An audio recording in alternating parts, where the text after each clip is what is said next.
अच्छा ये बताओ, नारी जिनके पति नहीं है, जिनके पति या तो देश का जवान शहीद हो गया, शहीद की पत्नी है, या कोई सामान्य स्त्री जिनका पति भगवान के घर चले गए, अब वो पत्नी है, तो वो पत्नी बोलेगी कि महाराज जी क्या हम पतिव्रता हैं? हाँ, जो नारी अपने पति के जाने के बाद परमेश्वर में अपना मन लगाती है वह नारी पतिव्रता ही कहलाती है। वह नारी पतिव्रता ही कहलाती है। जो नारी अपने पति के जाने के बाद पर पुरुष से मन लगा लेती है वो पतिव्रता भले ना कहलाए, परंतु वह नारी माता कौशल्या दशरथ जी के जाने के बाद भी रही और वह पतिव्रता ही रही। पतिव्रता का अर्थ ये नहीं है सती का कि पति के संग आग में जल जाए वही पतिव्रता है। जो पति के जाने के बाद पूर्ण रूप से समर्पण भगवान के श्री चरणों में कर दे वह नारी पूर्ण पतिव्रता कहलाई जाएगी। पतिव्रता। तो आप लोग अपने आप को पतिव्रता ही मानो। एक पति ही ब्रह्मा, देखो पति कौन है? पति ही ब्रह्मा, पति ही विष्णु, पति नर्मदा। पति नर्मदा की धार की तरह। जिस नारी ने कंधा पाया, पति का कंधा, जिस नारी ने कंधा पाया उसकी नैया पार सोना, पति बिना संसार। पति का बहुत बड़ा स्थान है मेरी माँ। पति से ही आपकी मांग है, पति से आपकी चूड़ी है, पति से आपकी मेहंदी है, पति से आपकी बिछिया है, पति से आपका सिंगार है। पति है तो सिंगार भी अच्छा लगता है। पति के बिना कोई नारी सिंगार करने लग जाए तो उसका सिंगार शोभनीय नहीं होता। क्यों मेरी मां? इसलिए सिंगार भी पति के रहते अच्छा लगता है। सजती भी पतिव्रता नारी, इसलिए पति आपके मांग का सिंदूर है, उसकी इज्जत किया करो, उसका सम्मान किया करो। और पत्नी पति के लिए क्या होती है? आपके वंश को आगे बढ़ाने वाली, आपके वंश को, आपके वंश का रक्षक आपकी पत्नी होती है। आपके पितरों को पानी देने वाला जो बेटा है वो माँ के गर्भ से ही बाहर आता है। इसलिए नारी का भी सम्मान पुरुषों को बराबर करना चाहिए। जितना सम्मान पत्नी करे उतना सम्मान उसका पति भी उसका करे, तब व्यवस्था बनती है। एक ही आदर करे और दूसरा लात मारे, ऐसे नहीं चलते रिश्ते। रिश्तों के लिए दोनों का समर्पण होना, समर्पण भाव होना आवश्यक है।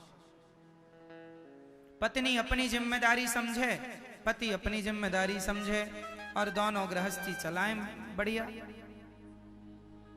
समाज के लिए आप अच्छी संतान लेकर आए, अच्छे संस्कार लेकर आए कि आपके बच्चों से समाज को नई प्रेरणा मिले, नई शिक्षा मिले, है ना, नए अवसर मिले आगे बढ़ने के। तो ये गृहस्थी ऐसी है। आजकल तो लड़ते ही रहते हैं पति पत्नी। पति रास्ता भटक जाता है, किसी पराई नारी में पड़ गया, नारियां पराए पुरुष में पड़ जाती हैं। बचना चाहिए, पर पुरुष में पर नारी से मन हटाना चाहिए। कभी भी मन नहीं लगाना चाहिए पर नारी पर पुरुष में। स्वप्न में भी आपका मन ना जाए, अपने आप को इतना एकाग्र करके रखो, मन में इतना संयम बना करके रखो। सारी गलती माफ है, चरित्र की गलती माफ नहीं होती। आपने झगड़ा कर लिया, उल्टा सीधा कह दिया, सब माफ हो जाएगा। क्यों जी? चरित्र बिगड़ गया फिर माफ नहीं होगा। इसलिए भगवान से यही प्रार्थना करो कि आप बिल्कुल गंगा की तरह पवित्र रहें, चरित्र के मामले में आप पर कोई उंगली ना उठाए। और ये आप दोनों की समझदारी से है, पत्नी भी जिम्मेदार बने, पति भी जिम्मेदार बने, और बच्चों को भी संस्कार दो चरित्र के। स्वामी विवेकानंद जी एक बार विदेश गए। एक महिला बोली कि आप बहुत अच्छे लग रहे हैं, हमें आपसे प्यार हो गया है, हम आपसे एक पुत्र की कामना करते हैं, आप हमें अपनी पत्नी बना लो और हमें एक पुत्र दे दो। स्वामी जी ने कहा, मेरा बेटा मेरे जैसा होगा इसकी क्या गारंटी है। स्वामी जी ने कहा, तुम्हें मेरे से बेटा क्यों चाहिए? बोले, आप ज्ञानी हैं, आपका बेटा भी ज्ञानी होगा तो 2 विवेकानंद हो जाएंगे। स्वामी जी ने कहा, आपको मेरे जैसा बेटा चाहिए तो आज से आप मेरी माँ, मैं आपका बेटा। चरण पकड़ लिए स्वामी जी, आज से मैं तुम्हारा बेटा। मतलब ये भारत का चरित्र है कि वह अपना चरित्र नहीं बिगाड़ते, क्योंकि कीमत चरित्र की है। ये शरीर तो जल जाएगा, सब चला जाएगा, पर आपका चरित्र लोग याद करते हैं कि उनका चरित्र, उनका व्यवहार कैसा था, अच्छे थे या बुरे थे। हम और आप एक दिन चले जाएंगे, हमारा और आपका नाम इतिहास के पन्नों में लिखा जाएगा। अर्जुन भी चले गए, दुर्योधन भी चला गया, लेकिन अर्जुन का नाम भक्तों में गिना जाता है और दुर्योधन का नाम दुष्टों में गिना जाता है। जाना तो आपको भी पड़ेगा, अच्छे लोग भी मरेंगे, बुरे लोग भी मरेंगे, लेकिन लोगों की अच्छाई और बुराई अमर हो जाती है। लोग याद करते हैं आने वाली पीढ़ी के फलाने ने ये काम किया था अच्छा या ये काम किया था बुरा। तो समाज, आने वाली पीढ़ी, आपका आने वाला वंश आपको गलत न ठहराए कभी, इसकी पूरी जिम्मेदारी आपकी। आपका बेटा आपको गलत ना कहे। आपका बेटा जब उससे पूछा जाए, बेटा तुम किसके जैसा बनना चाहोगे बड़े होकर, तो आप ही अपने बच्चे के लिए आदर्श पिता बनो, इतने सफल पिता बनो कि आपका बेटा ये कहे कि अपने पापा के पिता के जैसा मुझे बनना है, उनके जैसा सहनशील, उनके जैसा नम्र, उनके जैसा दृढ़ संकल्पी, उनके जैसा योग्य। उसे किसी और का नाम ना लेना पड़े कि उसके जैसा बनना। हर पिता को अपने बेटे के लिए सफल होना चाहिए, ताकि आपका बेटा आपकी तरह बनना चाहे। और आप गलत रास्ते पर चले गए तो आप खुद नहीं चाहेंगे कि आपका बेटा आपके जैसा बने। सोचो कि जो बाप अपने बेटे से कहे कि मेरे जैसा मत बनना, अब शराब पीने वाला बाप क्या बच्चे का मार्गदर्शन करेगा? क्या सीखेगा उसका बेटा उस बाप से? क्या प्रेरणा लेगा? क्या दिया तुमने अपने बच्चों को? शराब पी करके खड़े हो, बच्चों के सामने तुम पति पत्नी लड़ रहे हो, क्या प्रभाव पड़ेगा बच्चों पर? क्या यही एक आदर्श पिता होता है? एक आदर्श पिता बनो, सही है ना?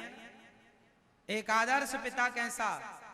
मेरे राम जैसा, दशरथ जी जैसा, है ना? ये आदर्श पिता। बहुत सारे पिता मिल जाएंगे जो बच्चों को बहुत अच्छी शिक्षा, बहुत अच्छा ज्ञान, बहुत अच्छा रास्ता बता कर जाते हैं। और कुछ बच्चे, कुछ माँ बाप ऐसे हैं गलत रास्ते पर चला देते हैं बच्चों को। शराब खुद पिएंगे, बीड़ी खुद पिएंगे, झूठ खुद बोलेंगे, गलत खुद करेंगे बच्चे भी। आदर्श पिता बनो, आदर्श माँ बनो। माता मदाल शाह, आदर्श माँ, आदर्श पिता।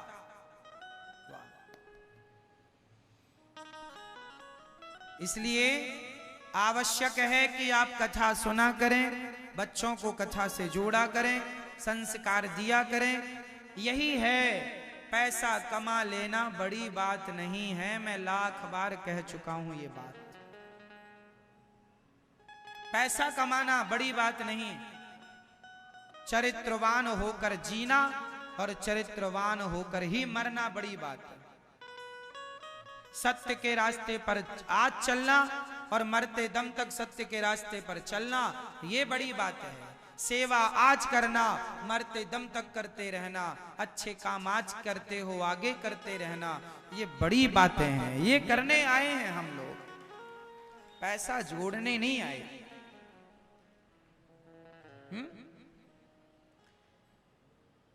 आप अपने आप से ये सवाल करना कि आपका ये जन्म क्यों हुआ है, क्या उद्देश्य है आपका, लक्ष्य क्या है आपका, आपको कहां जाकर शांति मिलेगी।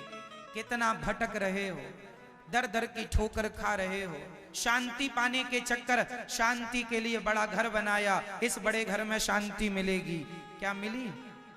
बड़े जंगल गए, बड़े पार्क गए, यहां शांति मिलेगी, कहां मिली। शांति बाहर नहीं है साहब, शांति अंदर है। यदि यहां अंदर इच्छाएं खत्म हो गई हैं, अंदर चित्त शांत है, तो आप शोरगुल बाजार में भी चले जाइए तो आपको शांति मिलेगी, क्योंकि भीतर शांति है। अंदर शांति नहीं है तो चले जाइए जंगल में, वहां भी शांति नहीं मिलेगी।